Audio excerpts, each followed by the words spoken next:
Guys funny comments. আমাকে একটা handsome দেখে ছেলে খুঁজে দে না রে, প্রেম করব। কি বলে এই ব্যাপার? দাঁড়া, আমার কাছে অনেক ভালো ভালো ছেলে আছে। বলেন কি? এখান থেকে তুই পরপর শুধু দেখ, ভালো ভালো ছেলে আছে। এই ছেলেটাই আমার মনের মতন, দেখেই মনে হচ্ছে সাদাসিধে, আমাকে কোনোদিনও ঠকাবেই না। উমা কি সুন্দর। কই দেখি। तो चलिए शुरू करते हैं। তুমি ওর সঙ্গে থাকতে পারবে না, পালিয়ে আসবে। উনি একজন ডাক্তার MBBS, একদিনেই পুরো পৃথিবী ঘুরিয়ে দিবে। বলেন কি?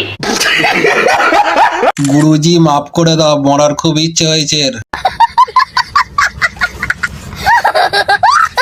দিদি ভাই, অত ছেলের মধ্যে তোমার টাকলাকে পছন্দ হলো? দেখেই মনে হচ্ছে সাদাসিধে, আমাকে কোনোদিনও ঠকাবেই না। ঠকাবে? নো। ঢুকাবে? ইয়া